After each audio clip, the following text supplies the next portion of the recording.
Okay. Good afternoon. Master Jean has arrived, so we can start. I'm sorry. I think that we are in the tool and technique session. You can still leave the room or join the room. And the topic is left main bifurcation treatment with Ultrathin Supraflex Cruz stent. And we will go from non-invasive imaging angiography to invasive assessment of anatomy and physiology. And I would like to introduce the people in the panel, in the studio, and eventually in the audience.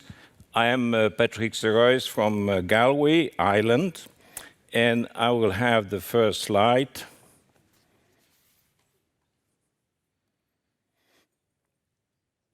First, that's my conflict of interest. The people here is Jean Fajadet, which is a retired cardiologist, but very busy with robotic PCI. We have as a discussant Praveen Chandra from the Medanta Hospital, New Delhi, Joanna Wikskowska, did I say it well? Okay, from the University of Groningen, Alessandro Beneduce from the Clinique Pasteur, colleague of Bruno, and then as a discussant we have Prudvi Revaya, University of Galway, and John Tsai, University of Galway also. The key question and objective of today is to learn how to assess anatomy and physiology of left main lesion on non-invasive imaging, to appraise how to choose the optimal left main bifurcation stent strategy, and to appreciate how to optimize left main stent results based on intracoronary imaging. Of course, we have multiple modalities shown on this slide. You can use the angiography, the conventional angiography. You can involve IVUS technique, QFR, OCT, and CTA. That will be for the introduction. We will see at some point how we use the intracoronary imaging, probably at the end of the case to optimize the left main if it has to be optimized. And we will use in this case the OFDI of Terumo. And we are very fortunate to have a great expert in the cath lab in Toulouse, that's Professor Yoshi Onuma, also from Galway, which will analyze the OCT for us at the end of the procedure. In this session, you are about to see what we call a multimodality approach and how to reestablish a good hemodynamic of the bifurcation. And as I said, that include CTA, angiography, and OCT. Jean? No, thank you, Patrick. And the role of spokesperson, I would like to tell you that you could use a microphone on the alley or ask questions direct on the plaque. It's an interactive session, so you can interrupt us at any time during the session when we have something which is not clear, something that we want really a clear explanation what we are saying. Do not hesitate. Microphone or application, I will do my best to reply. Thank you, Jean. So I will have to introduce Alexandre Beneduce, who will present the case for us. Alexandre, the floor is yours. I'll push the button for you maybe and move to that. And that should be okay. Thank you very much. And welcome to this session. And thank you for being here late this afternoon. I'm sure you will not regret this decision.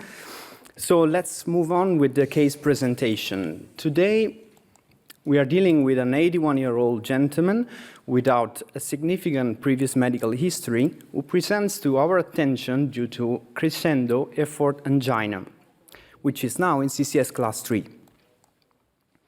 His physical examination, laboratory findings, are unremarkable, with normal hemoglobin, normal renal function, and normal troponin and NT-proBNP values. The ECG at rest does not show any sign of ongoing ischemia, while the transthoracic echocardiography shows a normal left ventricular ejection fraction. So, based on the symptoms, on the pretest probability of CAD, and also on the clinical likelihood of CAD, we decided to offer this patient a multi-slice computed tomography as a diagnostic test, which revealed a 60% calcified stenosis of the distal left main. Therefore, we moved to coronary angiography, which demonstrated slight mild disease in the right coronary artery, and which confirmed on the left side a significant stenosis of the distal left main, showing also some mild disease of the mid-LAD involving the diagonal branch. So based on these angiographic findings, we are dealing with a patient who has an angiographic syndrome score of 20, a syntax score 2, which shows equipoise between PCI and CABG, and who has a low surgical mortality risk. Therefore, based on these considerations, after heart team evaluation and discussion with the patient, we decided to offer him PCI of the left main. So to summarize our key clinical and angiographic data, we are dealing with an 81-year-old gentleman who is symptomatic for angina, CCS class 3, who has a preserved left ventricular ejection fraction, and has a significant stenosis of the distal left main, a bifurcation stenosis, Medina 100, and has an overall syntax score of 20. So based on these findings, we kindly ask Professor Service to assist, and his team in Galway, to assist us with multi-slice computed tomography analysis. Thank you.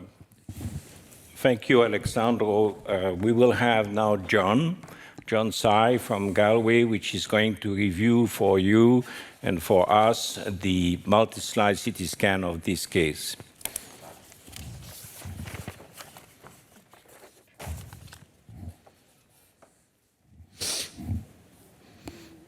Good day.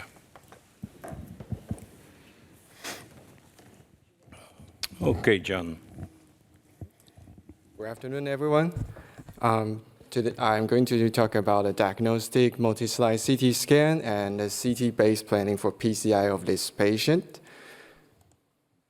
So this patient received a CT scan from a Siemens scanner with very high quality, 0.6 millimeter per slice. To the left, this is a volume rendering hologram that you can get a general picture of the anatomy of the patient. You can appreciate there are some calcification over the left main, and you can also refer to the right hand that you can see in the maximum intensity projection that there are some calcified plaques over the left main bifurcation. There are also some calcium in the right coronary artery and the LAD itself as well. So we finish with an overview. Now we take a closer look at the right coronary artery. In this maximum intensity projection, as well as this multiplanar image, you can appreciate that there are some non-obstructive stenosis in the middle of right coronary artery, as well as some plaques in the distal of right coronary artery. There are some calcium over there and there, but as you can see in the FFRCT, the lesion is not causing significant stenosis. So we can now focus on the left main bifurcation. The angle between the left main bifurcation in the LAD and the circ is 78 degrees. You can see now that it's very calcified. So now, from now on, we are going to take a slide-by-slide closer look at the cross-sections of the left main bifurcation. First, we look at the proximal of LAD, where you can get a healthy zone with a reference lumen diameter of 4.3 in millimeters. And then you go to where the lesion is, the left main distal. You can see that it is nearly 330-degree calcified plaques that's in this cross-section, with a minimal lumen diameter of 1.2 millimeters and minimal lumen area of 3.24 millimeters squared. The diameter stenosis is 71.4% in our analysis. Of course, that lesion also goes into LAD proximal. Here in LAD proximal, the area is 6.767 millimeters square. And when you go all the way to the LAD middle, you finally hit another healthy zone that is with a reference diameter of 2.98. And we take a look at the circ. At the circ ostium, the left main distal calcified plaque, of course, also extend to the circ ostium, where you can see the minimum lumen area of 3.03 millimeters squared at diameter stenosis of 38.7%. At the circ distal, you see the reference diameter of 2.73. On the FFRCT, the LAD is very ischemic with FFRCT value of less than 0.5. For the circ, is 0.55, right after the left main distal. So in conclusion, this left main bifurcation with an angle of 78 degrees, you have a minimum lumen area of 3.24 and a proximal and distal reference area of 4.3 and 3.0 respectively. The length of this lesion is 25.1 millimeter. So with this information, we can calculate the syntax score. Based on the CT anatomy, you can calculate that the syntax score, anatomy syntax score is 24. And take a look at the multiplanar of the left side. You can appreciate that we calculate the left main and the LAD lesion. With the app that is provided by the SMT, you can input clinical information and get the Syntax 2020 to get the 5-year and 10-year MACE rate. For 5-year MACE rate and for 10-year mortality rate of this patient, you will find that this patient also have nearly identical 5-year MACE rate and 10-year mortality rate. So you can see here that we do a detailed reappraisal of the FFRCT for this patient, and we are also trying to find the best angle that we are going to use for PCI. For the left main ostium, that we suggest the operator to use the LAO 20 and cranial 30 degree. And for the left main bifurcation, we suggest that they use the LAO 50 or caudal 35. So what's the strategy for the left main PCI of this patient? First, we take another time the overall view of the calcium. So we see some calcium in the left main, and we measure the sinus of Valsalva size is 2.88. So we need something supportive with 7 French, and with this 2.88, we probably need a 3.0 supportive guide. And to the device selection. So with this left main bifurcation with mainly calcified plaques that also extend to somewhat into the LAD and the circ, we probably need some plaque modification. With the minimum lumen area, we know that is 1.2. We probably can go up to 1.5, 1.75 in with a rotablator if you want. And also you can use, with the reference diameter, you can use a 4.0 lithotripsy balloon. The working angle again is LAO 20 and cranial 30 for the left main ostium, and the left main bifurcation working angle is LAO 50 and caudal 35. So let's select the stent. Based on the knowledge we have from the CT, the distal reference of around 3.0, we suggest that you can probably select the 3.0 over 28 millimeter stent and pot it with a 4.5 millimeter balloon. Thank you. Thank you very much, John. That was a beautiful analysis of the situation. Sorry. I forgot to mention with a FFRCT PCI planner, we also can calculate how much FFRCT you can get after the PCI. And for this lesion, you can get a 0.94 at LAD middle. Sorry. That's very important to anticipate a little bit the future. Very good. Thank you very much. Jean, I think you have questions. So we are going to leave a little bit the script and make some improvisation. There are 2 questions. One is concerning the Medina classification by angiography or by imaging. Any difference? Same? Who wants to respond that? Why not John? Short response. So for the Medina classification, it's also used 50% stenosis of the, and so in the CT, although you can see lesions all over the place, you are after all looking at stenosis. So the classification is the same. And the other question, thank you. And the other question is, did you consider CT-FFR after seeing 60% stenosis on CT? Keep going. Okay. So in our workflow, we have the CT and we do the plaque analysis and the multi-planner, the overview, the planning, and we also send that to do the CT-FFR. It does not matter how much stenosis we have, but CT-FFR does provide some additional value, especially for the equivocal lesions that you may not know that whether it is stenotic, it is causing ischemia or not. And sometimes the CT-FFR will also show you that maybe these lesions, the coarse lesion CT-FFR drop is maybe not big enough according to the CAT-RAS 2.0, that maybe this lesion you may not need to treat it. And with the CT-FFR CT planner, you will know how much FFR CT you are getting.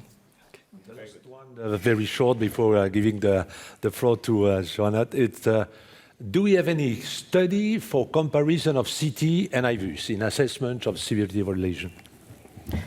Yeah, I think there's a couple of studies ongoing, right? I mean, there's Carlos Colette is busy with guidance with CT versus IVUS to compare the two techniques. But I think that at the very end, we will show the evidence, and the evidence has been reported in the New England last year. It's a work which has been done between, you will see on the slide, between 2015 and 2019 in 26 centers in Europe. There's a 48 months of follow-up which has been published, but I will show you that at the very end. That's the evidence. That was the question. Jean.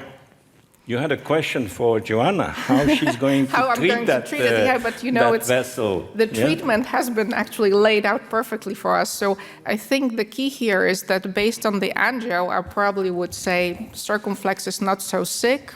Calcifications are mild to moderate.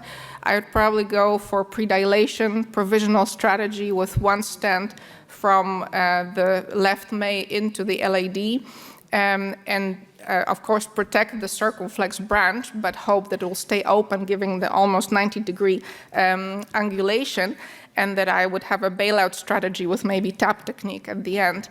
But I think having seen the CT, I get a bit more worried about the degree of calcification, and I'm thinking more, do I need to modify the lesion a bit more with IVL?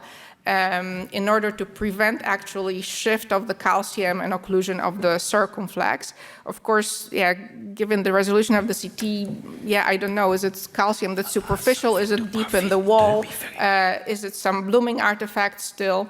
I would be interested to know how Bruno and the experts solved it, and how would you do it, Praveen?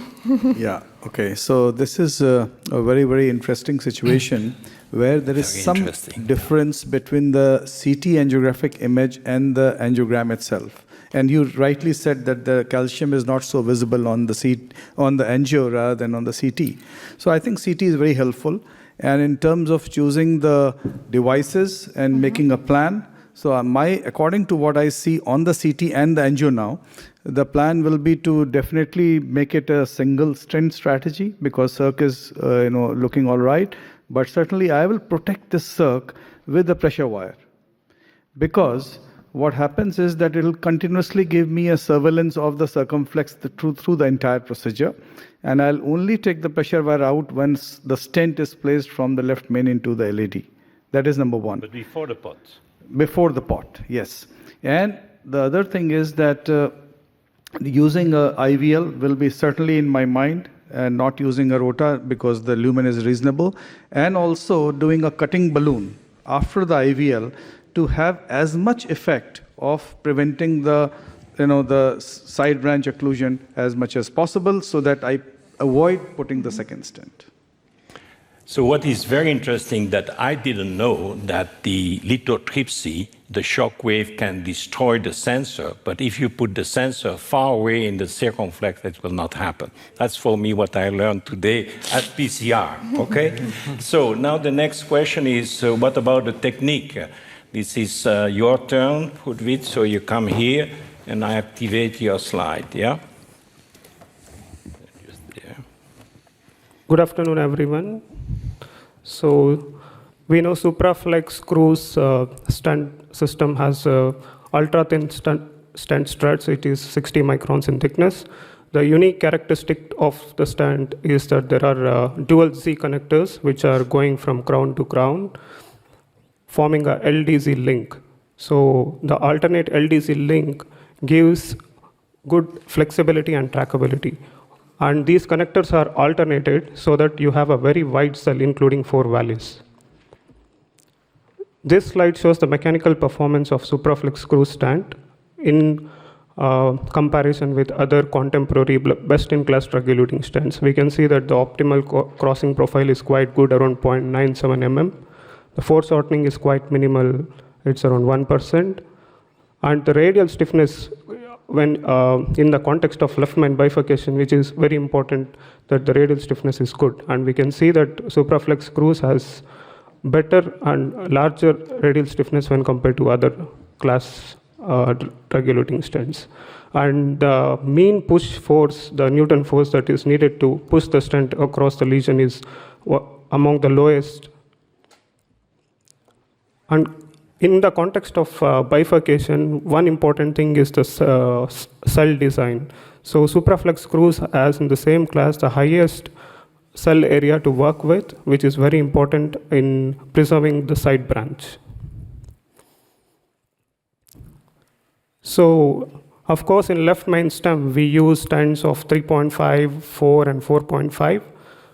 And Supraflex Cruz stent system, 4 mm stent can be expanded to 4.5 at nominal pressure, and it can be further post-dilated to 5.5 millimeters. We can also see that 3.5 millimeter balloon can be, stent can be expanded to 4.25 mm. So one important thing is what happens when you expand a stent above its nominal pressures. Is the radial strength remains the same? So bench tests have shown that in fact the radial strength of the Supraflex Cruz increased when dilated to maximum expansion diameter as compared that at the nominal expansion diameter. Thank you. Very good.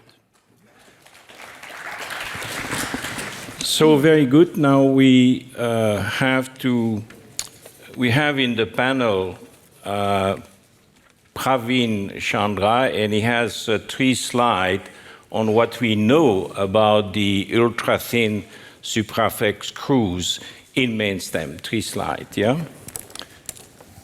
You activate, you see your name there. Yeah. No, this one.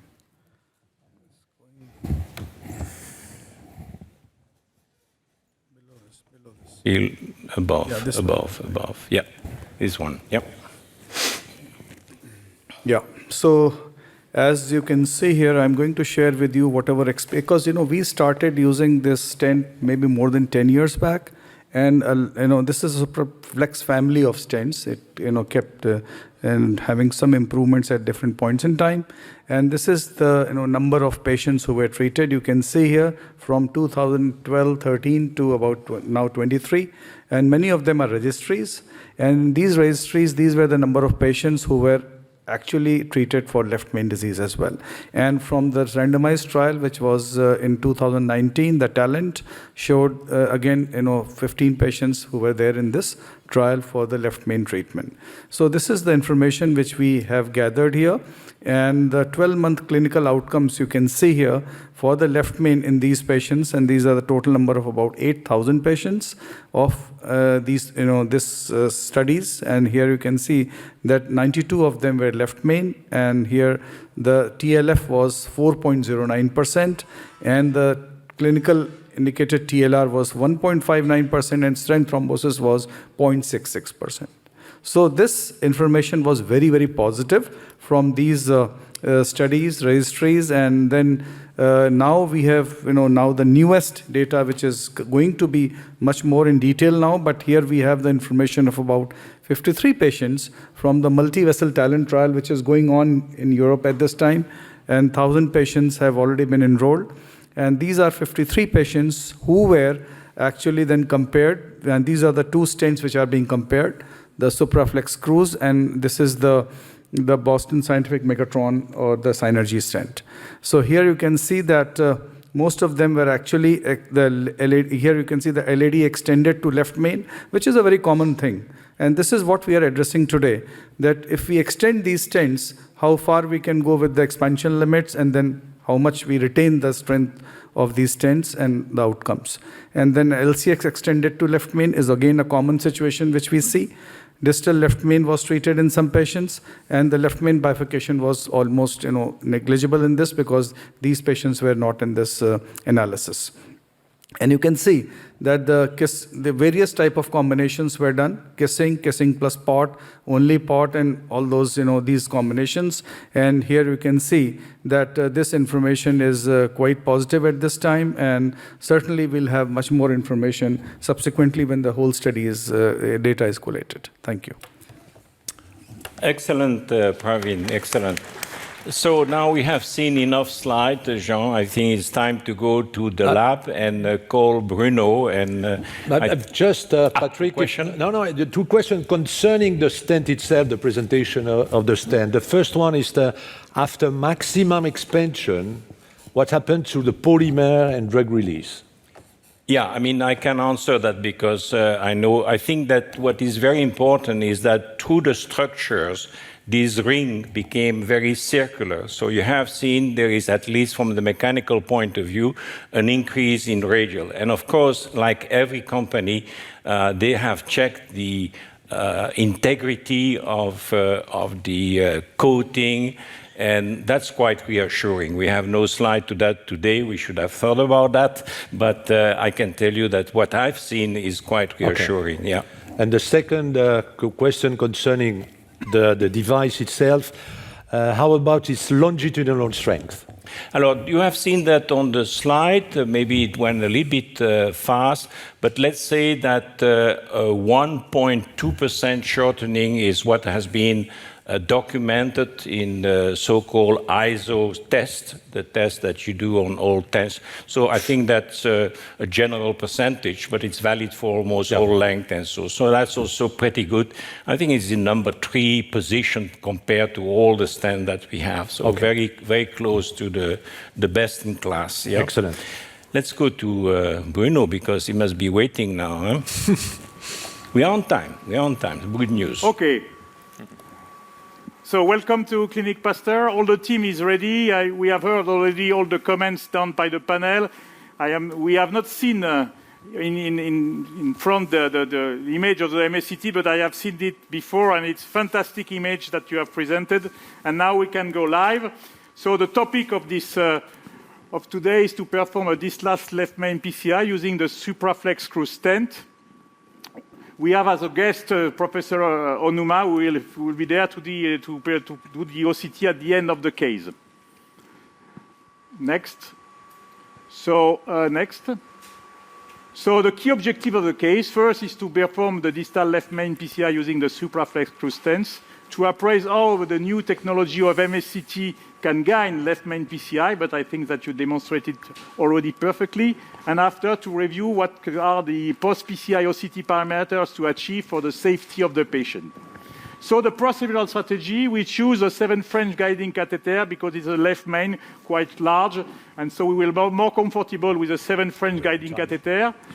We have a protection wire in the left circumflex. Due to the evaluation by MSCT, we decide to do a plaque preparation of the calcified lesion using a shockwave balloon. Then we will do a stenting left main LAD with a Supraflex Cruz stent using, a provisional strategy with probably a pot, with surely a pot, kissing and a final pot, and do a final OCT evaluation. This is the strategy. It could change during the life, but that's what we intend to do.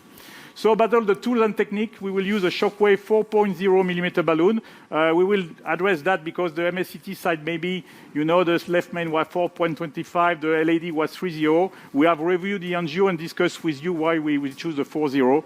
Then the Supraflex Cruz stent, and then do the OCT with the Terimo of the eye system. So I think that now we are in 7 French, guiding transvagal approach. Now we can review the angio, and I will let my partner Antoine Sauguet to comment this angio. So you could see on the angio that the left main is quite long, and there is a long calcification across all the left main except the ostium of the left main, and it involved the bifurcation. And there is no disease on the proximal LAD and no disease on the proximal left circumflex. Next one. This is the spider view. We try to perform the spider as the CT mentioned with left 50 degrees and caudal very close to 35, and we could see that it was the perfect alignment to see the distal left main, and it confirmed that there is no disease at the ostium of the LAD. And as Bruno mentioned, we have the feeling that at the angio, the diameter for the LAD is closest as 4 millimeter than 3.5. Maybe we can review that on the next view. It's the standard view to see the LAD. Okay, please. Okay. Okay. So you see, this is really what maybe changed a little bit more our strategy. We have the feeling that the LAD was above, for us, and with our angio-guided eyes, is close to 4.0 millimeter. And probably using a 4.0 millimeter shockwave was maybe a better idea. We see that there is some mild atheroma at the level of the mid-LAD with this ostial lesion of the diagonal. But I think what we change a little bit compared to the data of the MSCT is we increase a little bit the diameter of the shockwave balloon. Initially it was 3.5, but due to the angio, we moved to the 4.0. So if you agree now, we will move to the plaque preparation with the 4.0 shockwave balloon. We have already put the 2 wire, as you've seen. So the first step is to do this plaque preparation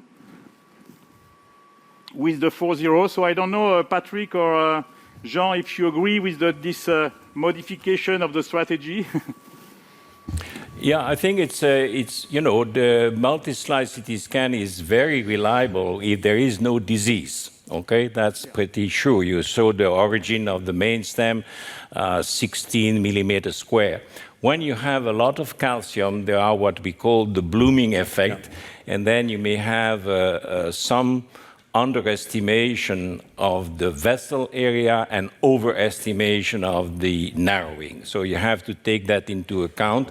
Don't forget that this multi-slide CT scan is there to make the diagnosis and to make the planning. You are prepared, you know what you're going to find more or less, and then because you are prepared, you know what to do. You can modify your strategy, but you have already the good projection. You saw the projection was spectacular with the circumflex completely separate from the LAD, a maximal angle that facilitates. Tell us what you are doing, yeah? So the shockwave 4.0 millimeter balloon is in place, so I will inflate it at 4 atmosphere. It's the standard, and I do the first inflation. So when we are at 4, then we declench. Okay, so it's 10 pulse. You see, we are looking at the pressure, and it's still good. After the 10 pulse, okay, we increase at 6 atmosphere. We don't see major waste. And then we wait to deflate a little bit. Okay. We use a Shockwave C2 Plus, 4 millimeter in diameter by 12 millimeter for the length. And we decide with Bruno to use the 12 cycles of 10 pulses for the patient and to perform a little overlap of 2 millimeter for the balloon. You see Sorry, Bruno. It means that we will perform probably 6 cycles at this place and pull back a little and perform 6 cycles more proximal to the left main. So I do already 2 cycles, and you see there is a good hemodynamic tolerance. Hopefully, we have also with us the anesthetist who is looking for that. So I do the 3rd one. I inflate to 4 atmosphere. Maybe you can, have the, and then I activate for 10 pulse. You see there is no major waste. Then I go up to 6 atmosphere. I wait a little bit, and I will deflate the balloon. So Bruno, during the balloon inflation, there is a question coming from the audience. It seems that there is a filling defect very close to the ostium of the L circumflex on the angio that you show. Can you tell us? Defect, during the shockwave balloon, you mean? No, before, on the angiography that you show. Particularly, I think it was in the spider view. Probably. A kind of defect there. You can see that that was not on the diagnostic angio initially, so that's me. A new component. I mean, we have to pay attention to that. You can see you suspect on fluoroscopy the calcium at the upper part of the balloon now.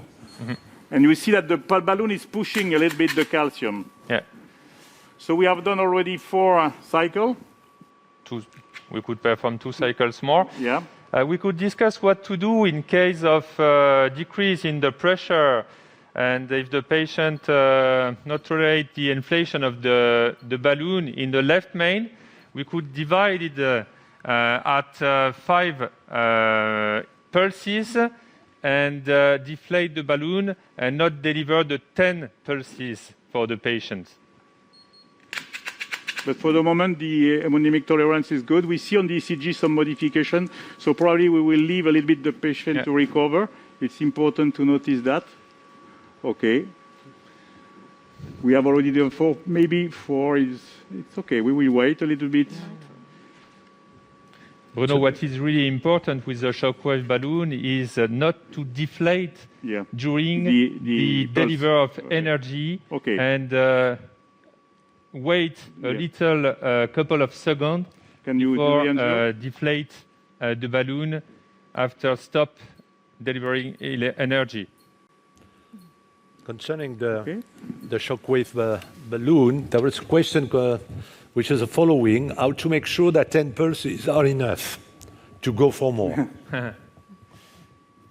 Well, I think that first, you see, it's like a standard balloon. If you don't have any major waste on the balloon, it's okay.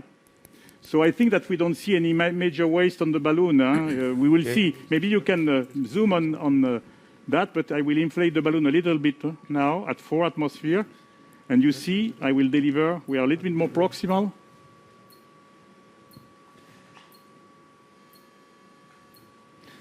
I pull back approximately around 2 millimeters, because we know that from the distal marker of the balloon to the marker who delivers the energy, there is 4 millimeters and 6 millimeters between the 2 markers, and 2 millimeters at the distal part, at the proximal part of the balloon. Okay. I will re-inflate. I wait a little bit to, looking at the ECG. 4, okay.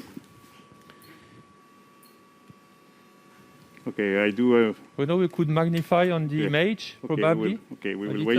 Okay. You want to magnify? Okay. Yes. Okay, we'll do once again. We'll see, because sometimes we could have some movement of the calcium when we inflate the shockwave balloon. Okay. Especially when there is a big amount of calcium. There is still indentation. The tolerance of the patient is quite amazing, and there is even some adaptation. The blood pressure is now higher than during the first, the second, and the third inflation. But we have the anesthetist with us. I know the cath lab. It's certainly due to the presence of the anesthetist in the cath lab. But now we have change in ST segment, transient. We hope. We have ST segment. That's why I'm waiting a little bit more between the inflation. And you could see that there is a resolution of the ST segment. But anesthesiologists didn't put some drug infusion for the patient. Okay, we inflate. Let's see.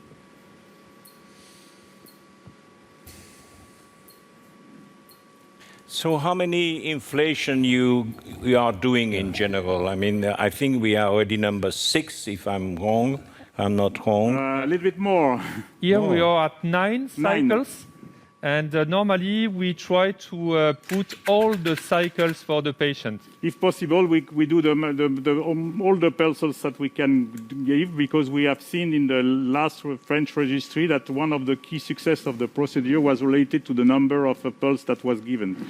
So in fact, we try to give, if possible, all the pulses that are available. 4 atmosphere, okay? So we will do maybe at 10 it will be enough. Yeah. That's interesting, because we usually stop when we have full expansion of the balloon, but you keep going further. Yeah. Yeah. That's right. Yeah, as Bruno mentioned, in the France registry, it decreased around 86% the target vessel failure when we deliver all the cycles for the shockwave balloon. Okay. Okay.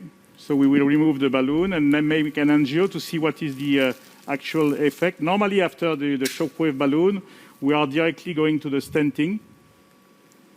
So we will see if nothing has been dislodged in the direction of the circumflex. That's really the question. Yeah. ECG looks fine, so should be just something not major, but you can always expect some mobilization of some material, calcified material. Yeah, it looks very nice. It looks very nice. I mean, I know people would say this is a stand-like treatment. Yeah, leave it like that. With done. I mean, you know, everything is possible. I mean, people are already doing drug coating balloon in the main stem. So, you know, if you don't want to put metal there, why not? I mean, we have a colleague in Korea which is doing. There's a little bit a remnant of contrast just at the ostium there that we have to keep an eye that we don't generate a dissection at the ostium. Okay, I give some nitrate, sorry, just to look at the ostium of the substance. The ostium has paid a price there. It was not visible, but in spite of you, it's clear. Something happens, There's some... correct. Okay. So the next step will be now to stent the left main circumflex, if you agree. What about any imaging at this stage? I think that we have done. I think for me, we'll look at the left main. We do after. Maybe after. Well, I think that here the result of the left main is okay. Huh? Okay, so maybe we can do the left main stenting the lady.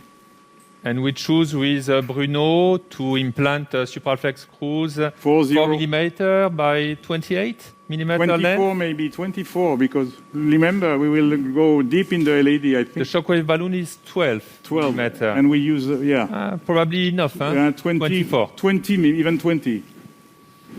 Do you plan to cover the ostium of the left main? In fact, no. For this particular patient, because this patient has mild aortic stenosis, 1.4 or 1.5 centimeters per square. So for the future, if he deserves any TAVI procedure, if we have some protrusion of the stent inside the aorta, the stent could be crushed during the TAVI procedure. So for sure, for the moment, it's not an issue, but maybe in 5 to 6 years, if there is a stent across the aorta, when we will do the TAVI, this could be crushed. So I will here try to respect 1 or 2 millimeter inside the left main, due to the fact that maybe in the future it will require TAVI procedure. Bruno, 4.0 by 20. 20 by 20. We will be a little bit shorter compared to the recommendation. That's a good point of consideration, the fact that there are already 23 millimeters of mercury has gradient on the aortic valve. So despite the fact that it is 81, you know, these days there are individuals in the 90s who get also a valve. So I think it's a wise decision to try to avoid the ostium. And there was a little bit contrast that, but I didn't see in that projection. I think that that's quite reassuring. It was on the previous view, Yeah. But we'll see after advancing the stent. Huh? Yeah. So there is. So after we will use. Yeah. Yeah, go ahead. So sorry, I will. Okay, put the stent. So while they are wiring, I think that without any conflict of interest, we can say that the shock wave is really making a major entry in interventional cardiology. And for those who are a little bit interested by the marketing aspect, if I can so, there is a battle now, right now, between Boston, Johnson & Johnson, and Medtronic. The discussion with Boston has been stopped, but I'll continue with Medtronic. So we will see.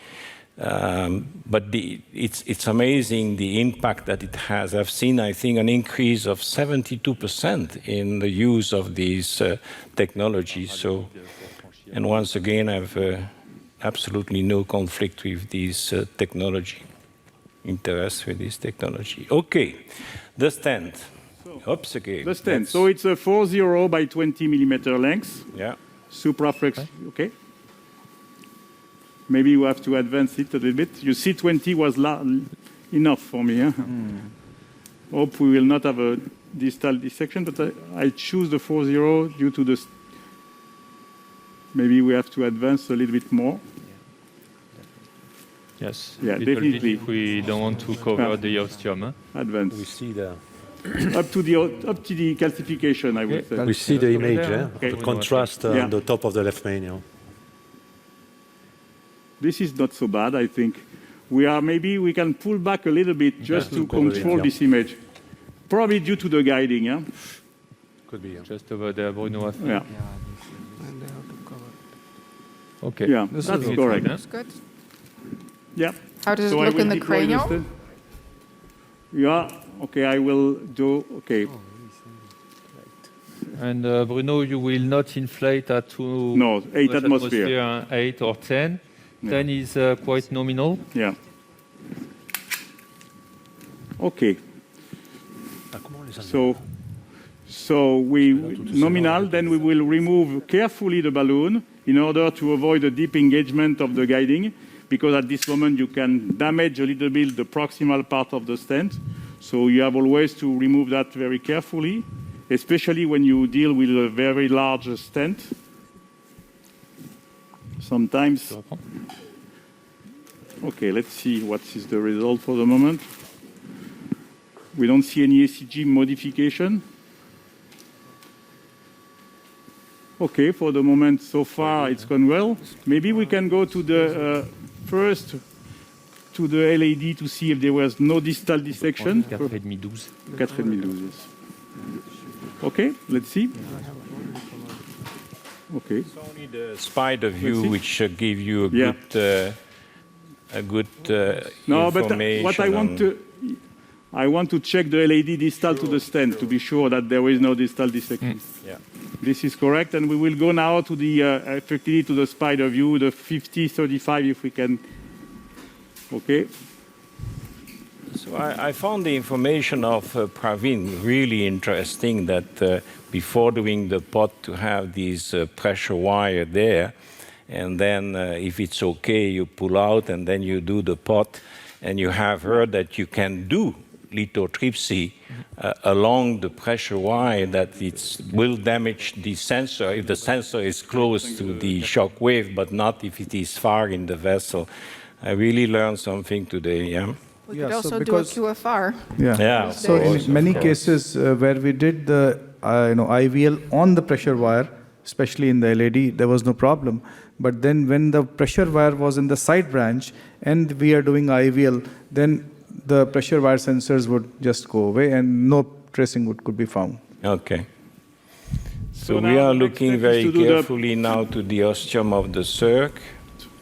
But there It's will be not so bad. There is no worsening after the stenting. We have approximately the same aspect that after the shockwave balloon. So in fact, the stent was quite conservative to this image. And now the next step is to do the pot with the 4.5 12 millimeter balloon. Maybe you can advance. I think we are close to the, okay, we will film that. What we try to do, I think it was not so bad, close to the carena, if you agree. So this is really a critical moment, Jean, because either this ostium of the circ will be somewhat improved through the pot with some struts in the direction of the ostium, or there will be some deterioration. That's really a critical moment in the procedure, because you can get engaged in the two-stent technique, not because you want, but because you have been provisional until now. And if you are forced to do something in that direction, no, there will be no argument, it will be done, But if it is acceptable, I mean, it depends very much of the type of flow, length of dissection, irregularity of the lesion. Absolutely. So just to explain what we have done, we do the pot with a 4.5 millimeter balloon, and just after we do a stent enhancements acquisition. As you can see, I think you can see the stent enhancement. On peut monter le stent vis, vous l'avez? Did you see the stent technology? So you can see that the stent is... Non, ils l'ont pas, je pense encore. C'est possible de montrer le stent vis, s'il vous plaît? La régie. La stent technology sur la droite. Stent view. Là. Perfect. Okay. This is a cheap imaging to see the geometry of the stent. And you see that the stent is well deployed at the level of the LED. We see the calcification on the roof, and we see the degree of post-dilatation at the level of the left main. So I think that this image is, for the moment, quite satisfying for the left main and the proximal LED. And I think that now the next step is to maybe recross toward the circumflex to do the kissing, and probably a final pot.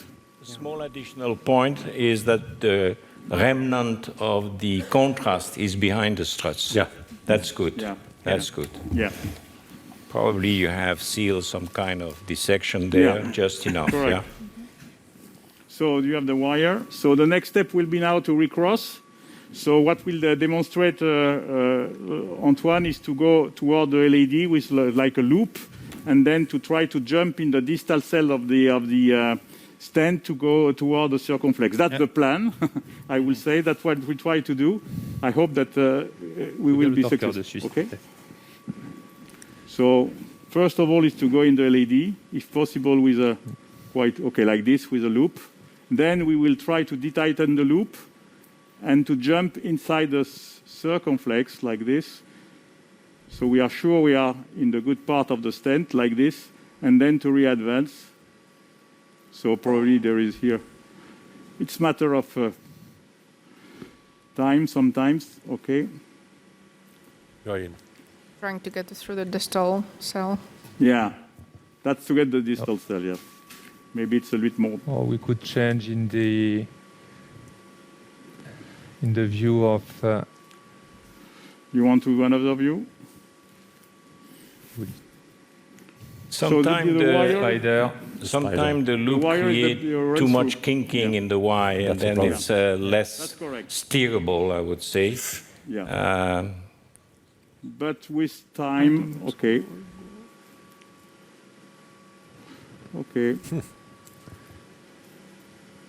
There we go. Close to the exit. No. Take care. Yeah. We could change to the spider. The spider view, Yeah. Would help because I agree. there is a real stenosis after the angioplasty left main to LAD. Let's see. Okay. Just a little test, Bruno. Okay. Okay. Maybe it's a little more Yeah. distal. It's a matter of patience. So the circumflex is patent, so really we don't need to worry. Yeah. Okay, we are close to the... No, No. it's too proximal. Here it's Too proximal. so actually the wire is a standard wire, correct? Yeah, yes, it's run through. Maybe we can change change. for a Sion blue, something like Sion that. blue or filter. Filter. Sion blue. Give us a Sion blue. Yeah. Un petit test. Okay.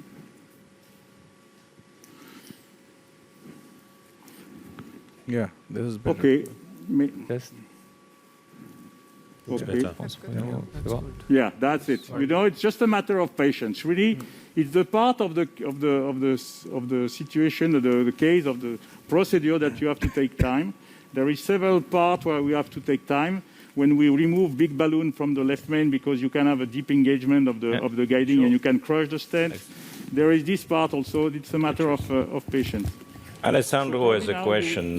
He's from your lab, so... Yeah, may I ask you a question to Antoine? So, Antoine, do you have any tips and tricks on how to pre-shape your wire to facilitate the access to the side branch?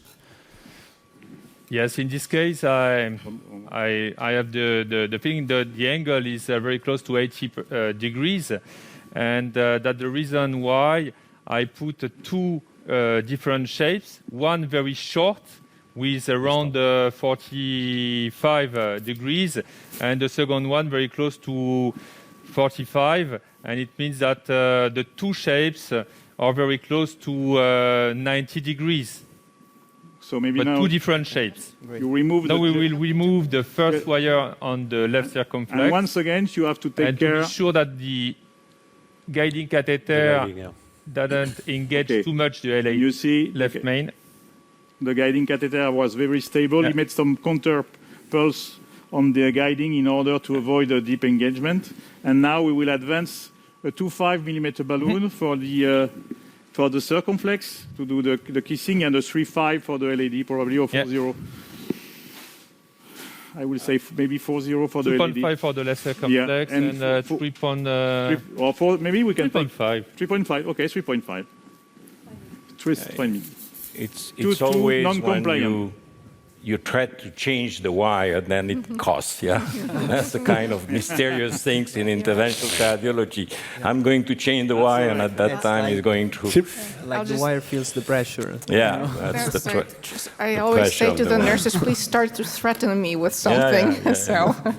No, but I think the tip with wire shaping is, we used to call it double Japanese hook, and I think that's a really nice one for technical detail. Yeah. But you know, in this case, you realize that the wish to go to a distal cell of a proximal cell is quite idyllic, I would say, but not always realistic. So it's here, and they were happy to wide the vessel without being too selective in selecting the cell, Without causing a I think we are making serious progress now.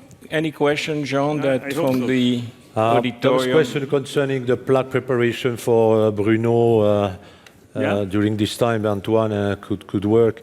Well, it was concerning the indication of rotational atherectomy in this particular anatomy. Yes, I think it's a good point, and we can discuss both techniques. Yes, I think that usually we will select IVL when we have large vessel and quite short lesion. This was, I think, an ideal case for the IVL, and we still use the rotablation for long lesion, especially very tight and long lesion, because here we know that due to the profile and the short length of the IVL, then we will have some difficulty. So clearly, large vessel, short lesion, it's IVL, long lesion, and smaller vessel, it will be a rotablation. Yes, you can see we use here a non-compliant balloon, and there was no difficulty to cross toward the circumflex, even with a non-compliant balloon. So it means that the pot have been correctly done, and also the performance of the stent, for sure.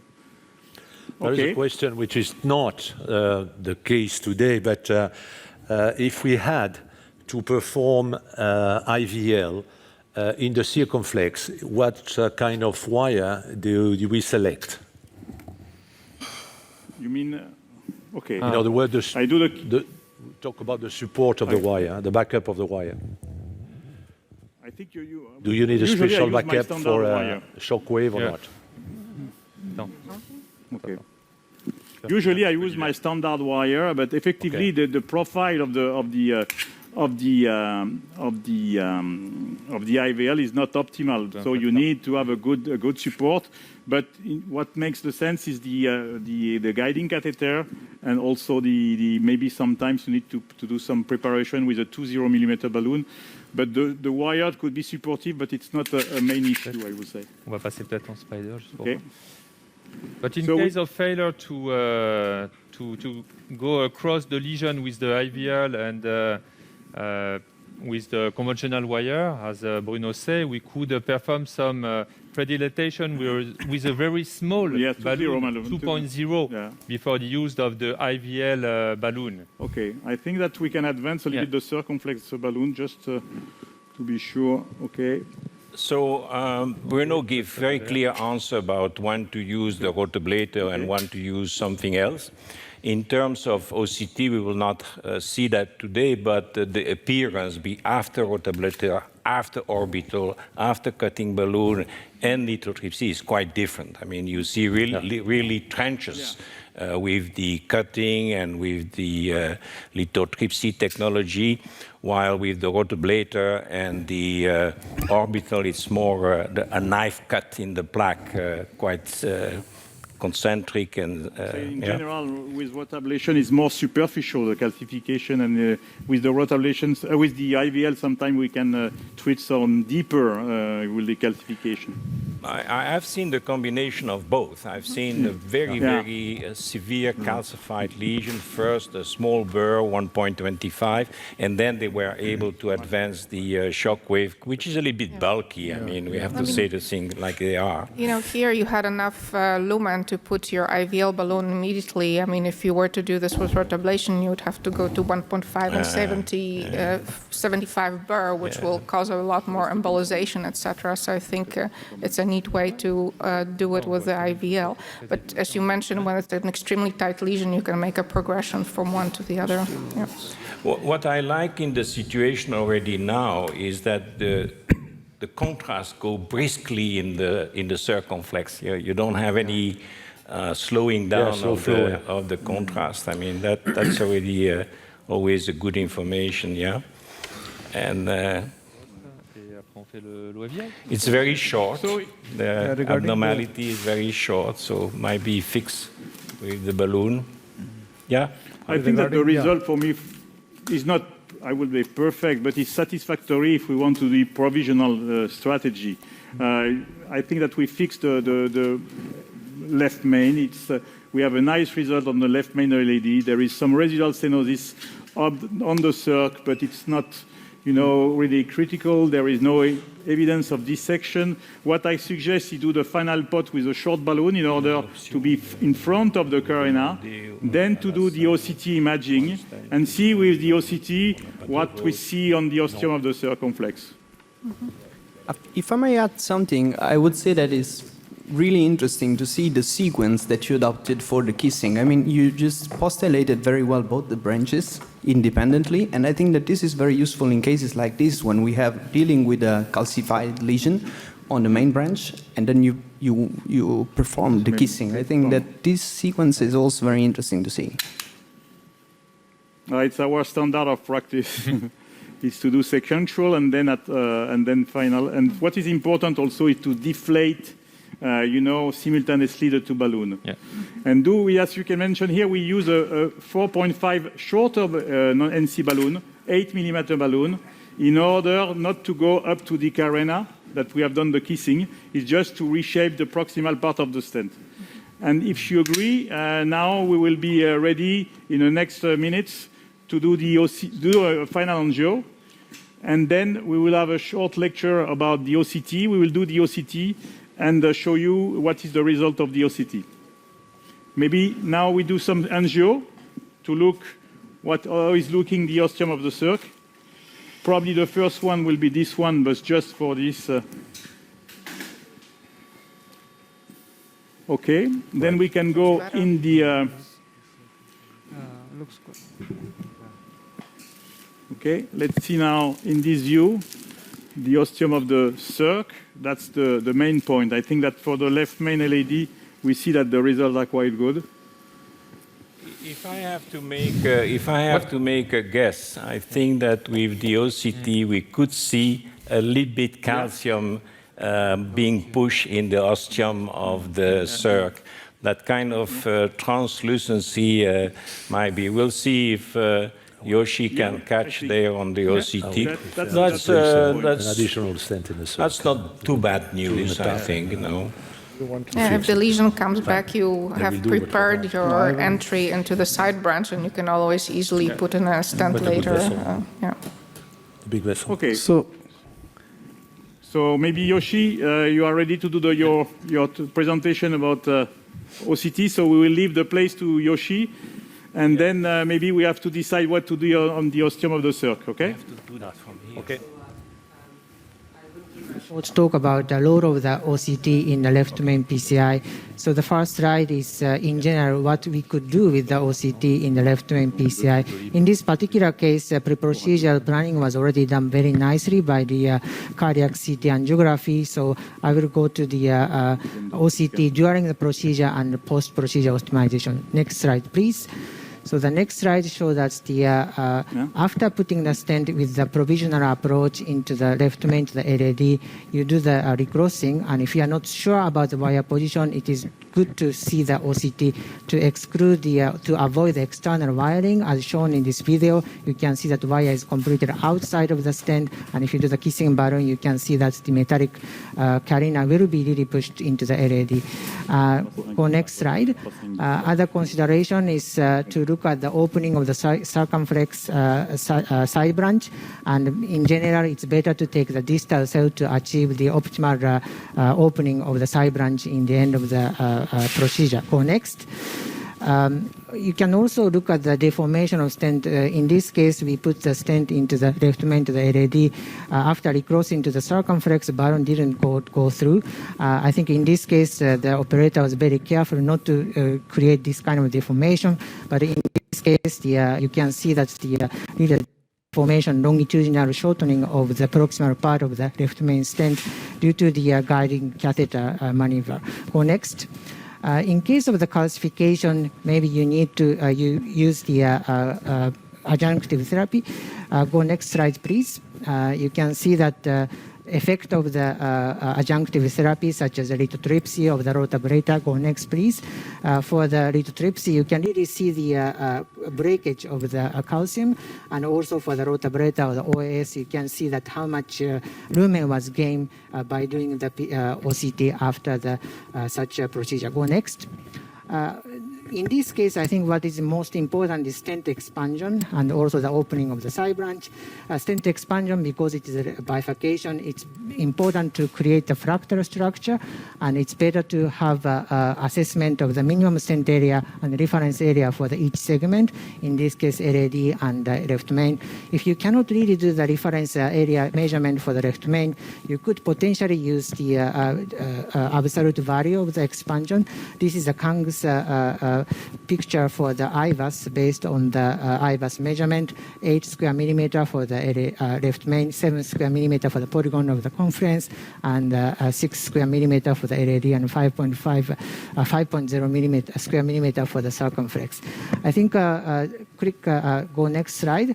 There might be some argument that this data is from the East Asian population. For the European patient, maybe you need to achieve a little bit more, so that the left main for the Excel trial, for example, aiming at the left main MSA of 8.5, also for the circumflex ostium 5.5. So maybe you could use this criteria. And go next slide. Just malapposition. Most of the small malapposition will resolve over the time, but if the distance is greater than 300 micron, length of the greater than 1 millimeter, you might consider additional post-dilatation. For the dissection, also the width of the distal dissection is equal or greater than 1200 micron, you might consider the additional stenting. So those are the points we should look at the post-procedural, post-stenting OCT. Thank you for attention. Okay, thank so you have, yeah, very good, Yoshi. That was very clear. So we have seen what you should see, okay? So you have a pre-knowledge of what you have to see, to look at. And now is Yoshi will have to make the comment. seeing for the first time the OCT. One guess, if you want to make one guess, is that there may be some calcium a little bit protruding of displays in the ostium of the circumflex. I think they decided to stent the ostium of the circumflex. The stent, Side branch. not crossing. Yes. No. Okay. It's not crossing easily, so maybe you do not force. You have maybe to predilate a little bit more the ostium of the stent. Yeah. Okay. Would you So maybe consider go back doing to the- IVL in the ostium of the circumflex, given there's probably calcification that's... Not. I think the balloon was well open. What we will go back with a 30 balloon, a little bit larger, and we go to higher pressure. In fact, we were going to 8-10 atmosphere in order to avoid the dissection. And what we are planning to do is to now go back with the okay.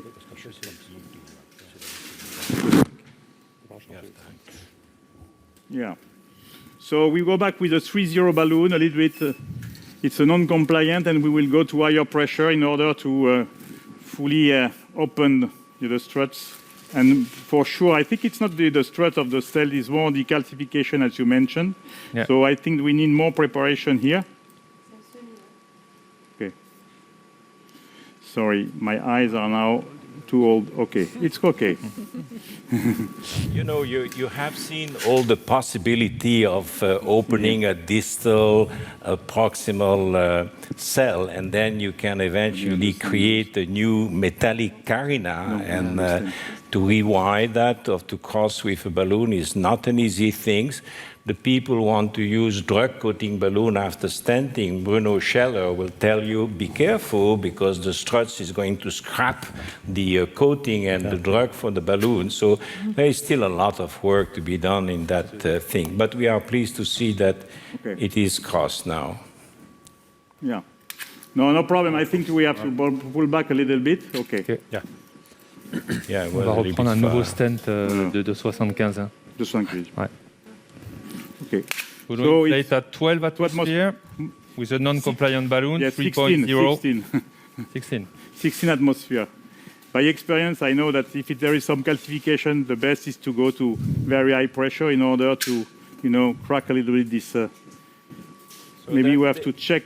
They are really a critical moment now. Either you change the anatomy or it remain identical, and then you can slowly but surely move to the strategy of two stent. Okay. It's not too bad, but I'm pretty sure there's a little bit calcium there at the bottom. Yeah.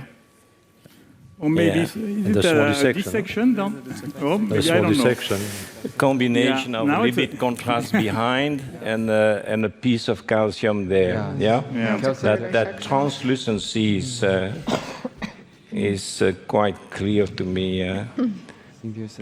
Otherwise, the lumen is not bad. I mean, the flow is fast. Yeah. Yeah, that's right. But I think that the fact that there is a little bit contrast behind the plaque, that is the not best bad. is to put a stent. Yeah. Okay. Okay, you see, after doing a good preparation, and I think that's the main message.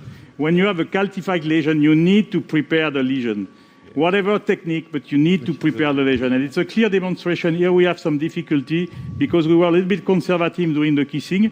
The rationale was not to create a dissection, but doing this quite conservative inflation, we have some difficulty after to advance the stent. So this was my mistake, and probably because we decide to put a stent, we should have go back with the balloon before advancing the stent. But sometimes you try to spare some time, and you are not perfect. Spider. Okay, we'll look in spider view. Okay. Pas de problème. Attends. Okay. Okay, what I suggest, maybe we can try to do and stand ease movements. Okay, just to see if we are able to see. Okay, let's see. Seems good, hein, Bruno? Let's see. We'll Let's see see. with the Let's see. stent vis. Let's see. Can you see the stent vis? Okay, we are quite in maybe not so bad. No, not so bad, huh? It's very good. It's okay. Yeah. Perfect. Yeah. Okay. Okay. Yeah, it's like a tap technique. Yeah.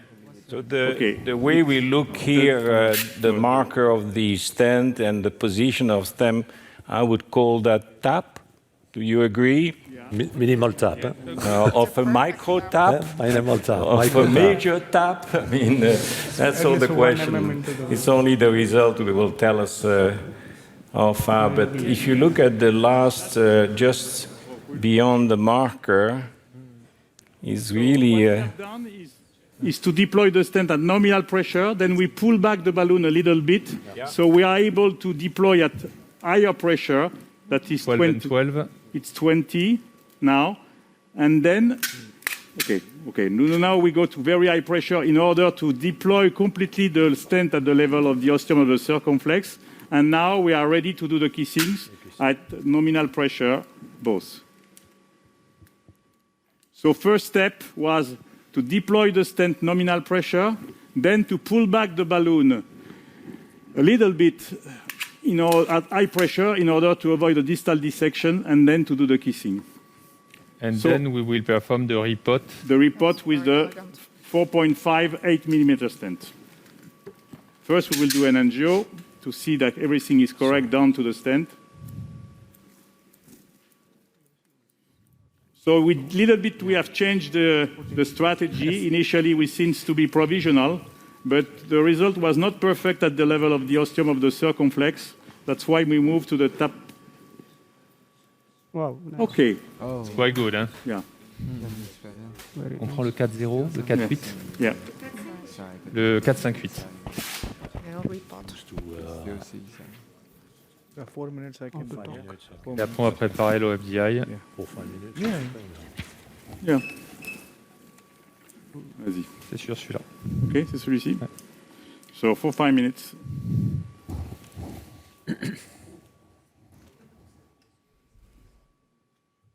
So are you doing repot now with a very short balloon? Okay. Yes. Yes, 8mm balloon. 4.5 by 8mm.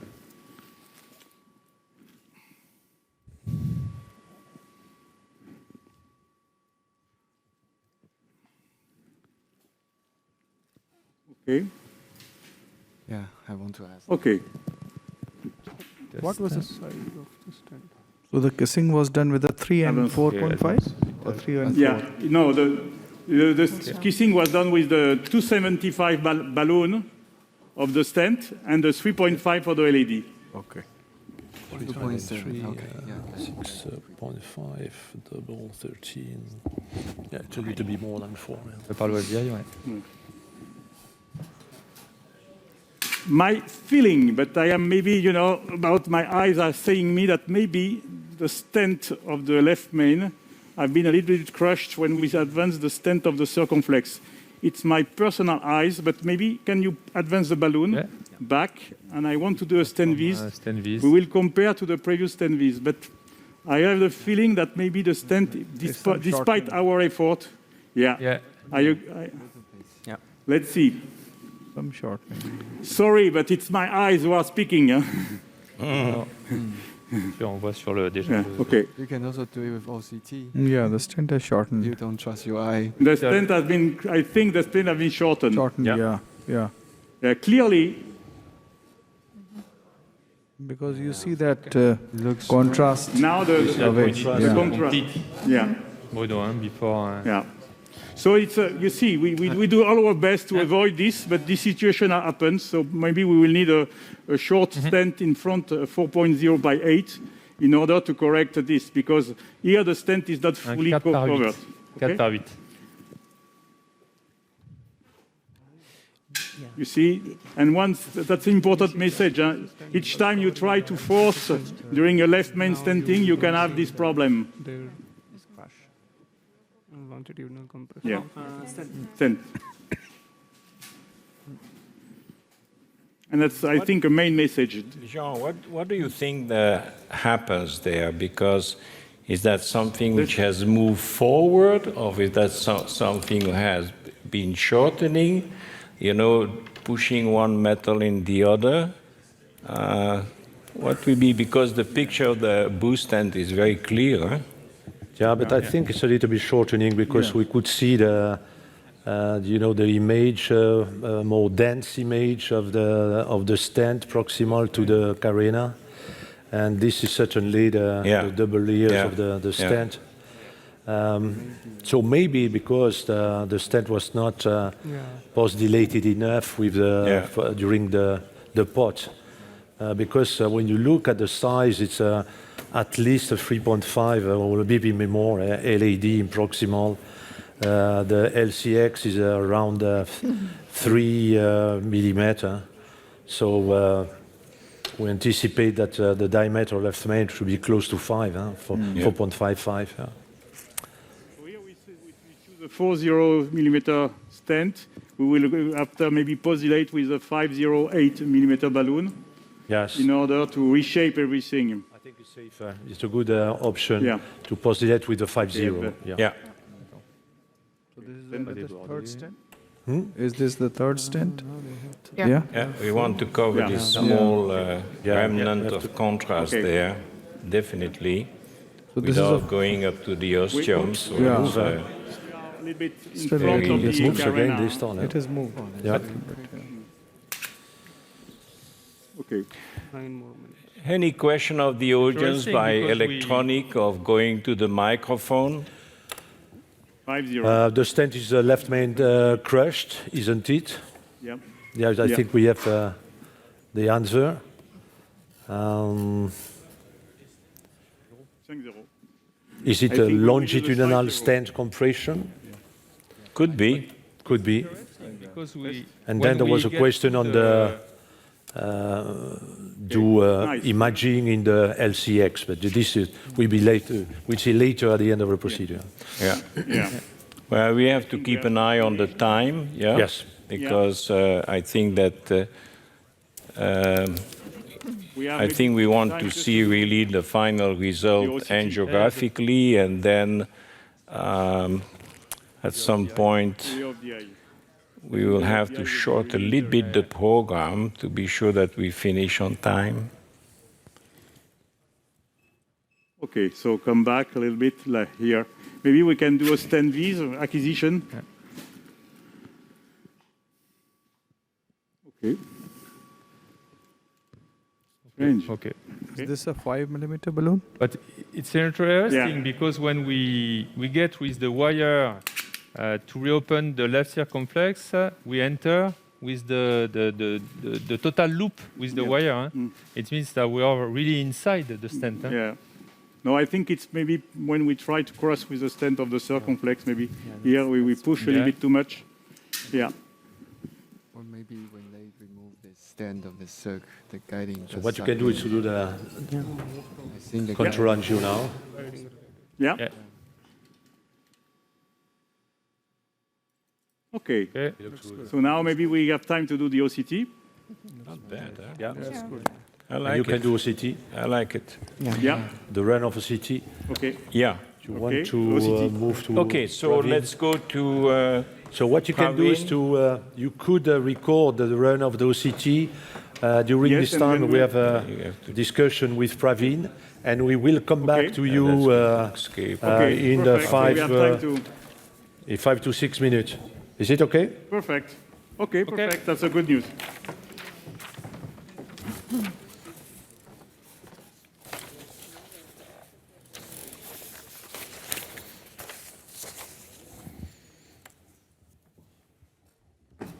Where's that?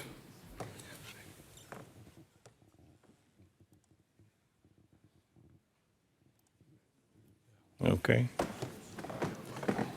Okay, so I think, we are seeing such an interesting case. So I'll interrupt a little bit in between to show you a similar kind of case, which is, you see here, there is the long LAD lesion, and the plaque is extending into the left main. So, and right coronary is okay, circumflex is not too big, similarly as we have seen here. So the plan here again is to finish it with a single stent, but there are certain things which we keep in mind while we are doing this kind of case.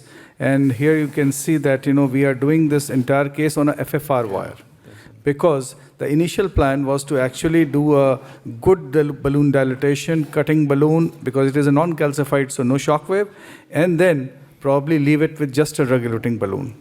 But of course, it was a provisional stenting to the LAD. So here, once we have done the balloon dilatation of the LAD, of initial 2 millimeter balloon, followed by a cutting balloon 3x15 into the mid LAD, and then we did the imaging. As you can see here, the imaging showed that the dissection is big. We need to definitely stent it, and the FFR was still 0.68, which means it is a flow occluding dissection.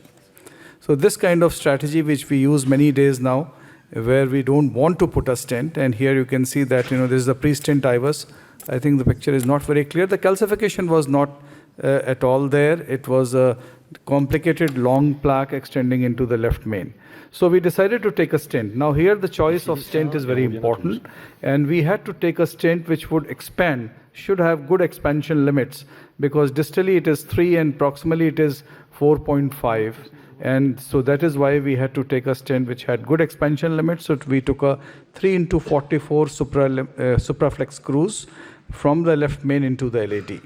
And you can see that we are doing a post-dilatation initially with a 3.5 in the proximal LAD, and followed by a 4.5 millimeter balloon dilatation in the left main going up to the ostium. And this, after we did the dilatations, we again did a imaging with the IVUS to see whether the stent is fully expanded. We get a good luminal area, which was confirmed from the left main into the LAD. And this was a sequential dilatation, distally 3, proximally 4.5.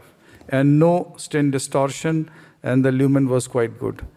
This image is a little hanging a little bit, but certainly you can see. And we finally also did a OCT. So this was a complete evaluation which was done, and you see that the FFR has become above 0.9, and the entire vessel is well treated from the distal segment to the proximal segment, and we could achieve a good result with no stent distortion, full expansion, and going up to the left main to the LAD. So this is the experience which we are having when we go from the circumflex to the left main or LAD to the left main. We have to choose a stent which has good expansion limits. And ultra-thin struts works very well. Thank you. Very well done. Very well done. A full, sophisticated evaluation of the case.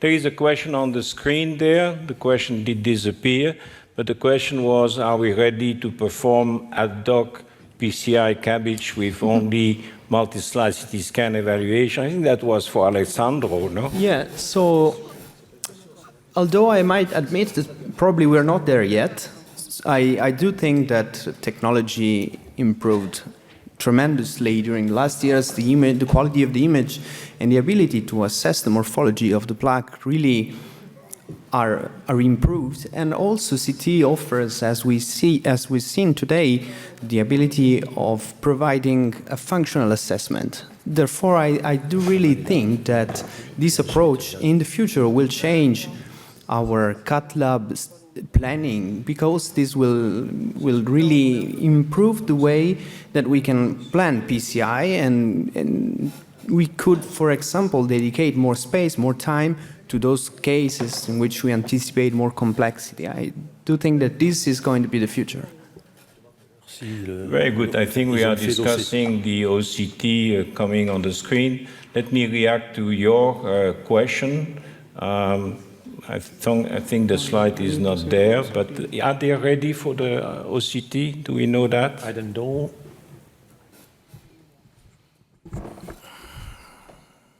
We can come back to those. Yeah. Yes. Yeah, very good. So, angiography is pretty nice. Yeah. I still believe that we will see a little bit calcium at the origin of the circ, behind the struts, I hope. Okay, so I think that let's look at the OCT. A little bit malposition there.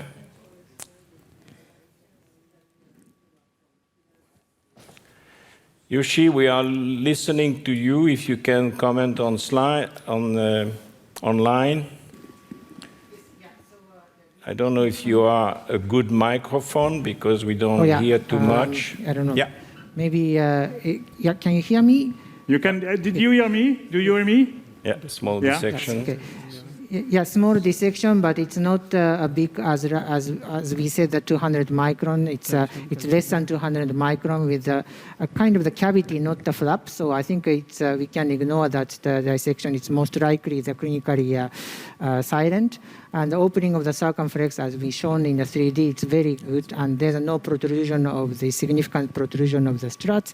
And you can see that in left main, the minimum lumen diameter was like a 10 square millimeter. So I think the expansion of the left main is good, and also the expansion of the LAD is good. It's more or less 10 square millimeter, 11 square millimeter. And distal dissection is small, so I think we can really finish this case as it is. There's a small malposition, but you can see that there was a 2-layer of the struts, so I think that's because of the overlapping of the 2 stents in the left main. Okay, thank you very much for this evaluation. Maybe we can come back on the angio to see you the final angiographic result. Okay, here we have the final angio. The final angio. Maybe we can zoom a little bit on it. I think the result seems good in this view.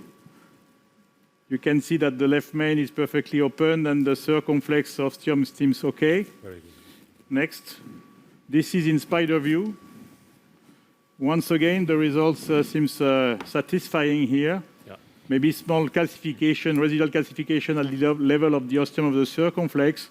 I will say that the angiographic so far is quite satisfying, and the result of the control of the OCT OFDI is also quite satisfying. There is a small distal dissection on the LAD, but not really. It's not really a matter of caution. And this small malposition at the level of the left main. We go with a 50 millimeter balloon up to 20 atmosphere. So I'm not sure that we need to do further more work. So I think it's time to conclude. It was an interesting session to do the distal left main. We try to remain provisional, but unfortunately we have not a very satisfying result. And then we have to deal with the compression of the left main stent, probably when we try to cross with the left main, with the circumflex stent, and we handle it with the additional stent.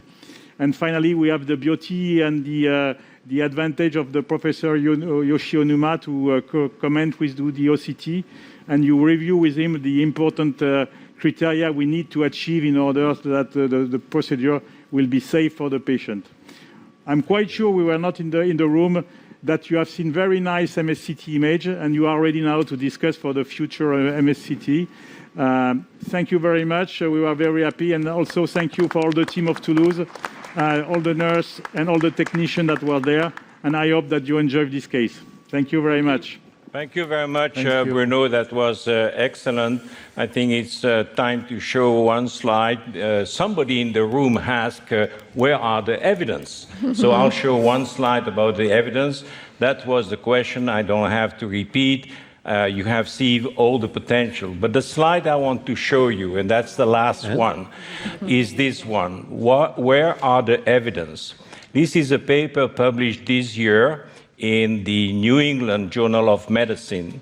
And if you look at the top here, that was CT versus conventional angiography. That means that one group get a CT, and then a conventional angiography, and then a PCI, and then a bypass surgery if the bypass surgery was necessary. So diagnostic, but also used before the procedure. Not a small number of patients, 3,561. Look at the time of the enrollment, 2015 to 19, 26 centers in Europe, in 16 European countries. It was supported by the European Union, the 2020 Horizon. Stable angina, suspect of CAD, at least 30 years of age, refer for conventional angiography with an intermediate pretest probability of obstructive CAD. Primary outcome, a classical maze. And you see two things. You see that after 48 months of follow-up, the curve diverged, not to the point that they are symptomatic, significative, but you see a 30% reduction between the red curve, which is the invasive coronary angiography, and the group who had, before the coronary angiography, a CTA, before the PCI, before the bypass surgery. So that's quite impressive to see a 30% reduction in MACE. What is also very impressive is the secondary outcome, because if you look at the major procedure-related complication, including diagnostic angiography, including everything, you have 1.9% of major procedure-related complication from the coronary angiography to the PCI to the bypass surgery. That's for the group with starting with conventional cine angiography. But in the group who had the CTA before, to make the planning, to become aware of the problem before doing to catheterization PCI, it was only 0.5%. That means a 75% reduction. That I can tell you, Jean, it will be repeat and repeat until the community became convinced. And my very last slide is for all of us.